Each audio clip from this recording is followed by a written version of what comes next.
All right, we are into the second week of these 7 letters to the churches in Revelation. Again, if you weren't here last week, these are 7 physical churches that existed in Asia Minor, in actually what is today the western side of the country of Turkey.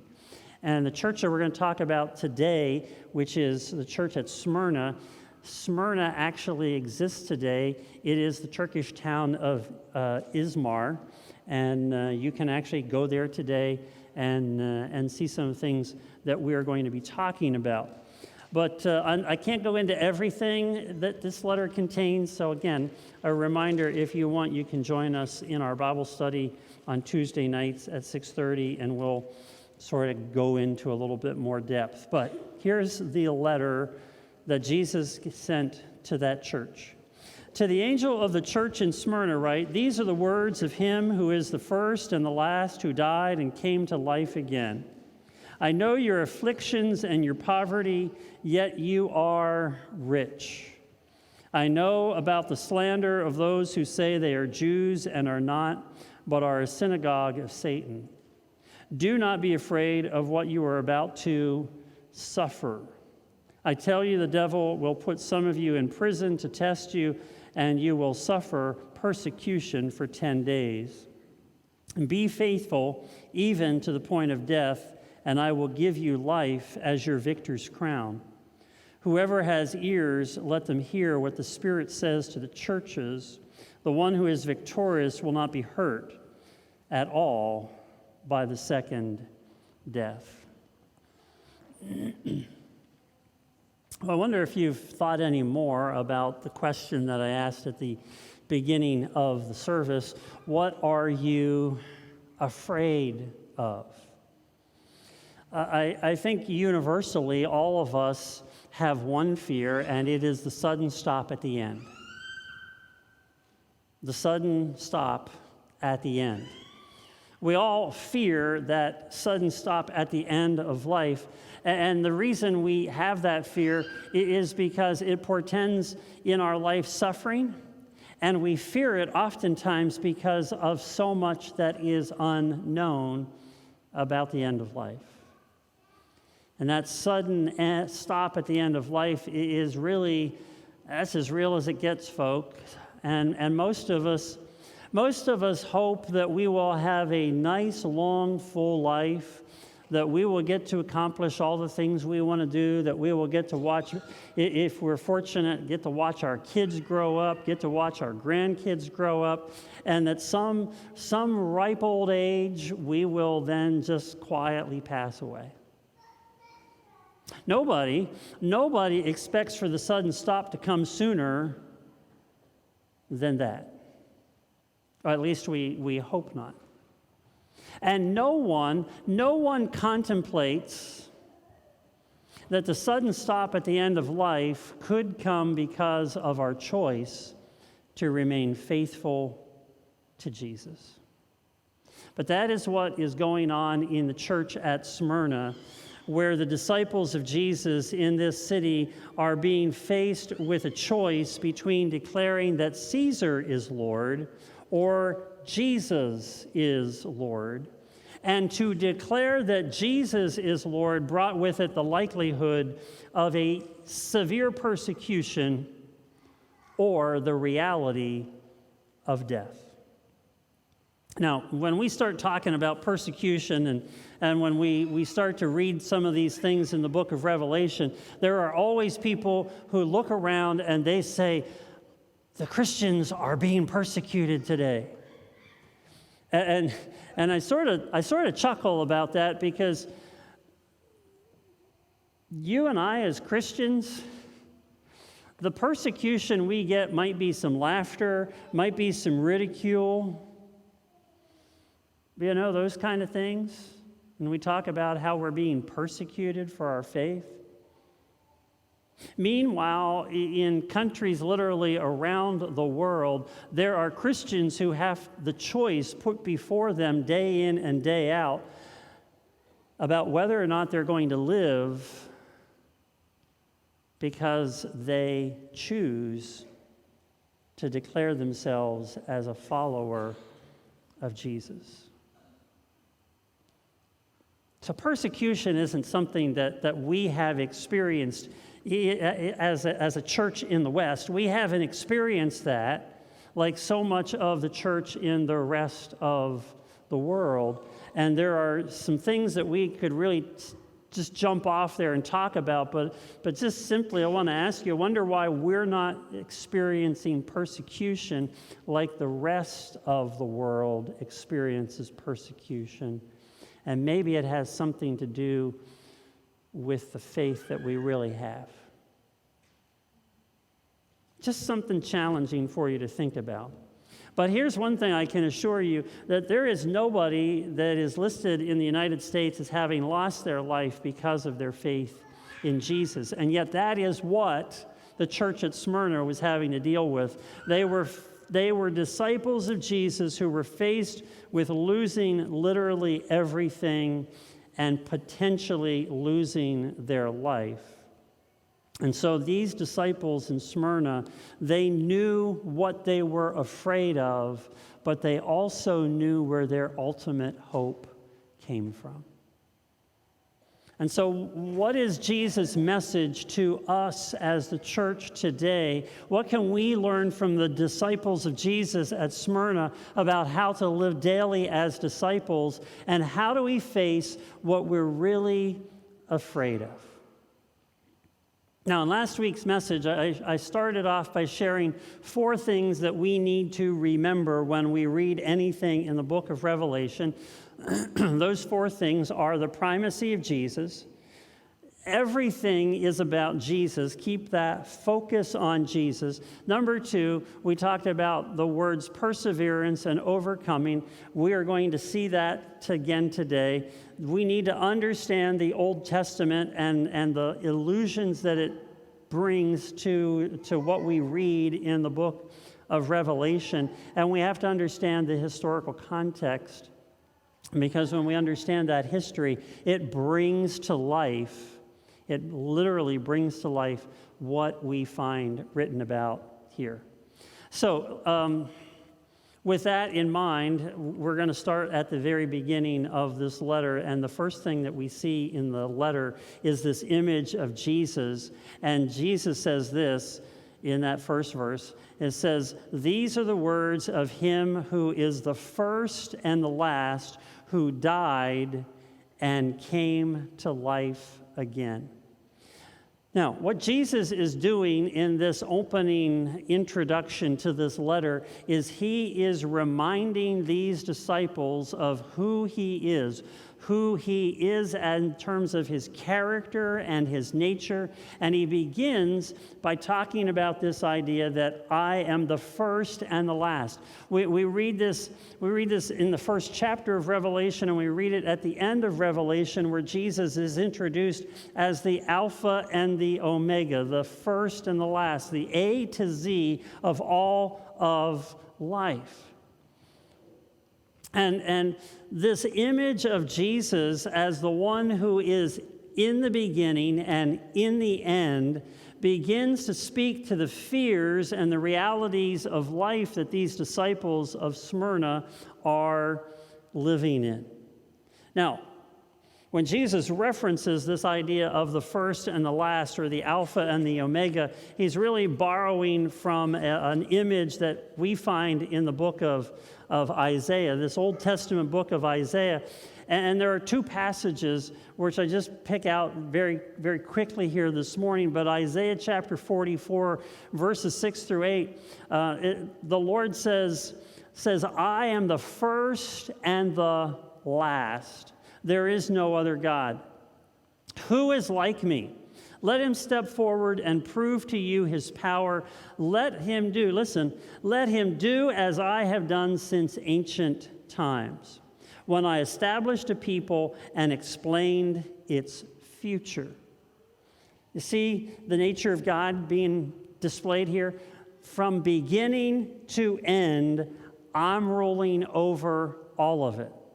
Then in Isaiah chapter 48, he again carries this thought forward. He says, "Listen to me, I alone am God." Now, why is this significant? Because in this ancient Roman period, Caesar was God. Okay? Caesar was God. And so God is reminding, or Jesus is reminding the people of what God said back in the Old Testament book of Isaiah. I alone am God, the first and the last. Listen to this. It was my hand that laid the foundations of the earth.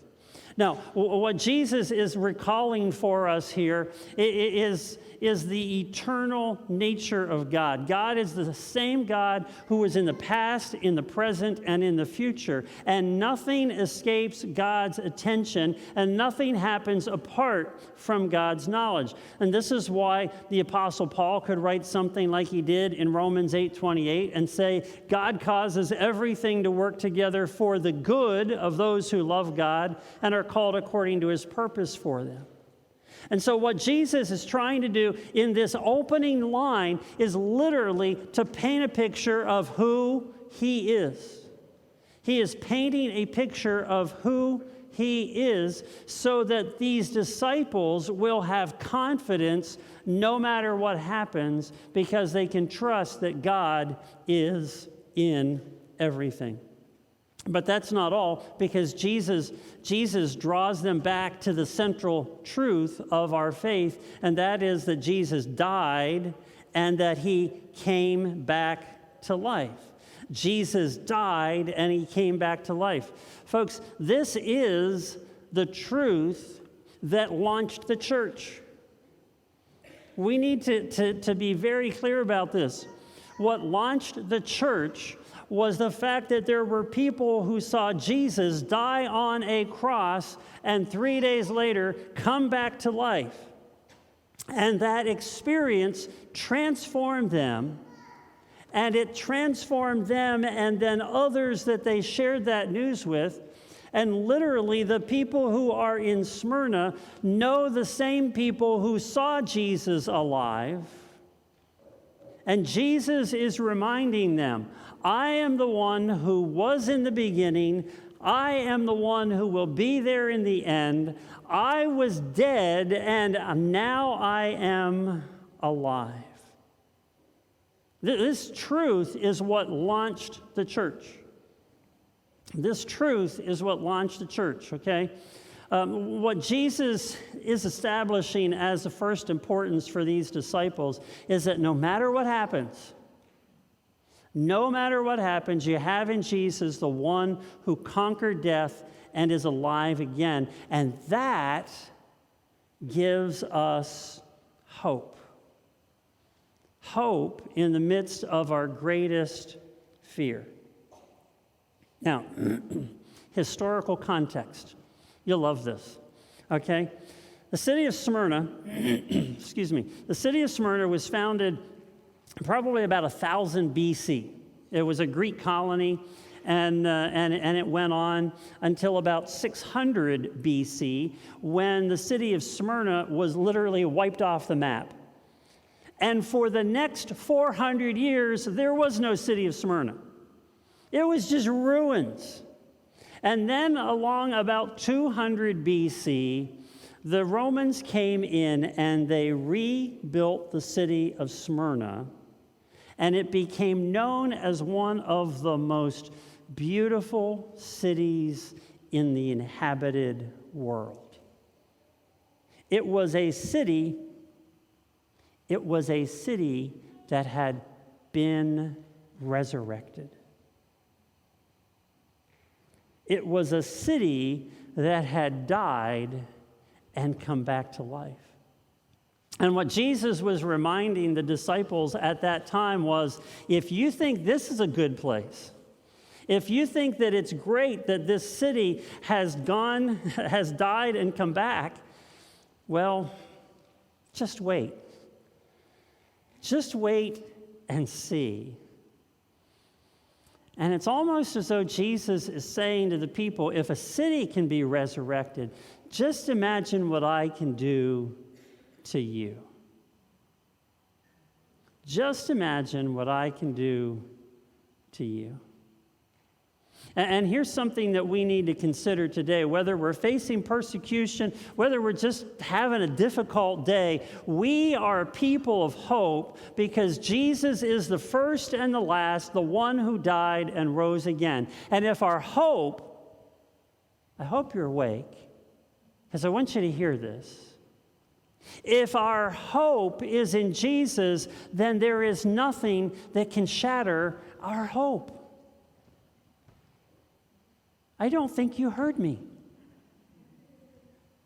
Because I would imagine that when I say this, you should be like jumping up and down, screaming and hollering, clapping your hands and shouting, yeah, yeah. See, he's going to come up and help me because, see, out of the mouths of children, okay? No, folks, listen. This is so important for us. Our hope is found in the one who was in the beginning and will be there at the end, the one who died and came back to life and promised us that because we believe in him, we don't have to fear death and we don't have to worry about what comes at the end because he was in the beginning and he will be in the end, and he is our hope.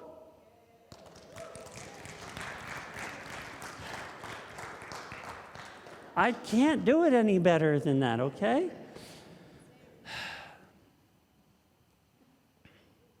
This is why we need to read this.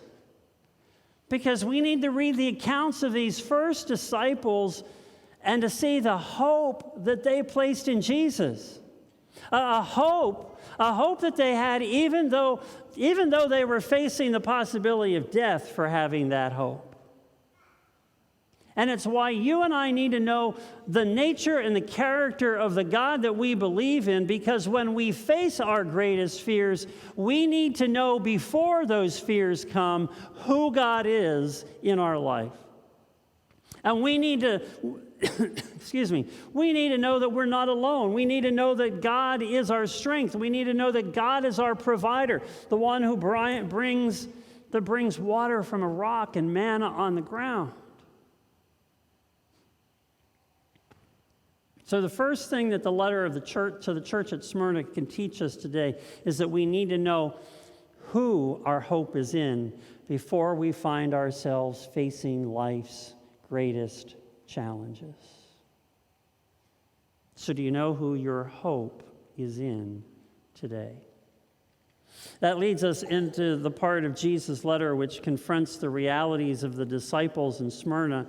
And let me go back and read verses 9 and 10 again. I know your afflictions and your poverty, yet you are rich. I don't have time today to go into that thought that you are rich, but we'll get to that. I know about the slander of those who say they are Jews and are not, but are a synagogue of Satan. Do not be afraid of what you are about to what? Suffer. Oh, Pastor, we don't want to talk about suffering. But we all do it, right? We all suffer. I tell you, the devil will put some of you in prison to test you, and you will suffer persecution for 10 days. Be faithful even to the point of what? Even to the point of death. And I will give you life as your victor's crown. See, the disciples of Jesus in the first century made the decision to be disciples even though they knew they were going to face persecution, and with that persecution, some sort of economic hardship.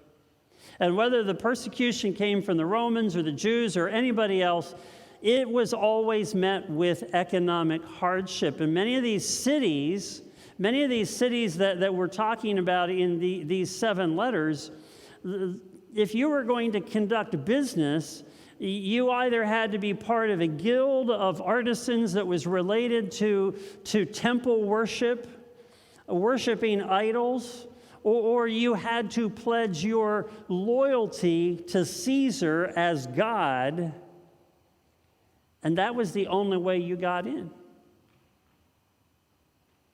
That was the only way you got in. And so for these disciples of Jesus, they were confronted on a daily basis with the reality that there was true economic hardship for deciding to say Jesus is Lord as opposed to saying Caesar is Lord. And they had to make that choice on a daily basis as to what they were going to declare. Now, this wasn't just something that the church at Smyrna had to deal with. This was something that the disciples of Jesus had to deal with everywhere. And we find this reference back in the book of Hebrews. So you just go back a couple books in the New Testament, and we get to this passage that I want to read to you from Hebrews. It's a chapter that in my Bible says a call to persevere. And listen to what it says. Think about the context of Smyrna, and then listen to this. Think back on those early days when you first learned about Christ. Remember how you remained faithful, even though it meant terrible what? Terrible suffering. Sometimes you were exposed to public ridicule and were beaten, and sometimes you helped others who were suffering the same things. Go on. You suffered along with those who were thrown into jail, and listen to this, when all you owned was taken from you, you accepted it with? If I came to your house and took everything today, would you be joyful? I think not. You knew, this is why they were joyful. Listen to this. They were joyful because you knew there were better things waiting for you that will last forever. So listen what it says. So do not throw away this, say it with me, this confident trust in the Lord. Remember the great reward it brings you. Patient endurance is what you need now so that you will continue to do God's will. Then you will receive all that He has promised. Now, we said this earlier, but none of us have ever had to face persecution or imprisonment or even death for our faith. But the reality is in our own daily lives, we are constantly confronted with the choice between being faithful to Jesus and compromising our faith by giving in to the world's systems and values. And so I take this today, and I want to challenge you to think about this, because in today's economy, the question this brings up is, how do we conduct ourselves in the marketplace? Whether you are working full-time or not, how do you conduct yourself in the marketplace? Do you act as a person of truth and integrity, or do you just bend the truth from time to time and excuse lapses in character? I'm thinking about some of my college students who are sitting here this morning, and I really want to challenge you to think about this. Will you be a person, as you go through your college days, as you move out into the workforce, will you be a person of truth and integrity? Because this is what is required of us as disciples of Jesus, to be people who don't bend the truth, who don't excuse lapses in character. Do you engage in ethical and just practices, or do you not care who gets hurt so long as you get what you want? Do we live and work in a way that honors Jesus, or do we dishonor Jesus? See, one of the questions that the disciples in Smyrna had to answer is, am I living for something here and now, or am I living for something beyond the here and now, beyond myself?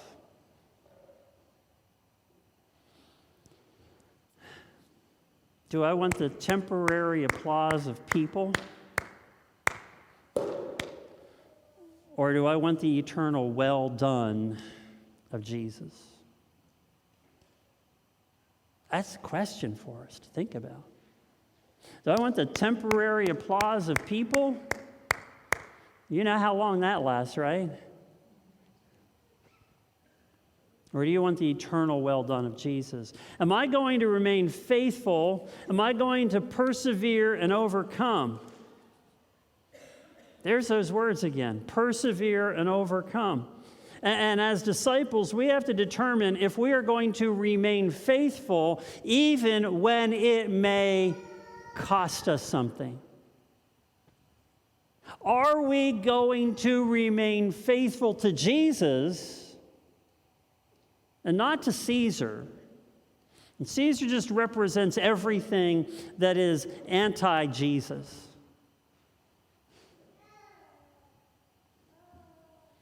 That's the decision that these disciples in Smyrna had to face.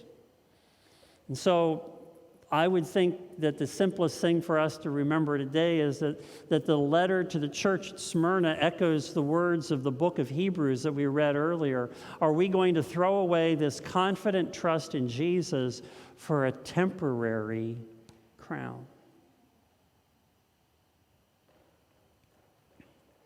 Now, Jesus makes this reference here to the crown of life, and again, he says, if you remain faithful to the end, you will get this crown of life. Again, we need the historical context here to just sort of make this whole idea pop. And y'all remember, like, the Olympic Games? We always hear about the Olympic Games. Well, in Smyrna, they loved the games.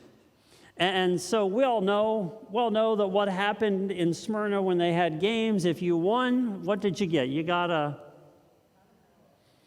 some laurel or something that you could put on your head and walk around and look important. Any of you put live greens up in your house for Christmas? Okay, one person does. There's others of you out there. I know you do. How long can you leave that up? Not long. Starts to what? Starts to dry out, gets brittle, falls apart, makes a mess in your house. Jesus is really saying to people, do you want that for a crown? Do you want that which is temporary, that which is going to fade and blow away in the dust?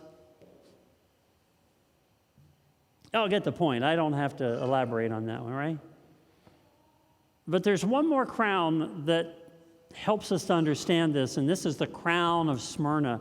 So in the city of Smyrna, if you were coming to Smyrna in that day, you might come into the harbor, and up above the harbor there are these temples to all the gods and all the idols.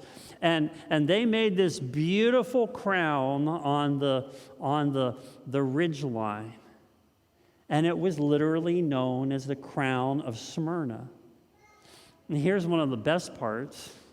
There was a road that connected those, and it was said to be the road that was paved with gold. Anybody ever hear of another city where the streets are paved with gold? Jesus is saying to people, listen, you can have all of these temporary things. You can have crowns that will last for days. You can even have these beautiful temples that, well, if you go and visit them today, there ain't much to them, right? They've fallen down. See, the reality is we can either give ourselves to the temporary, or we can invest ourselves in that which is everlasting.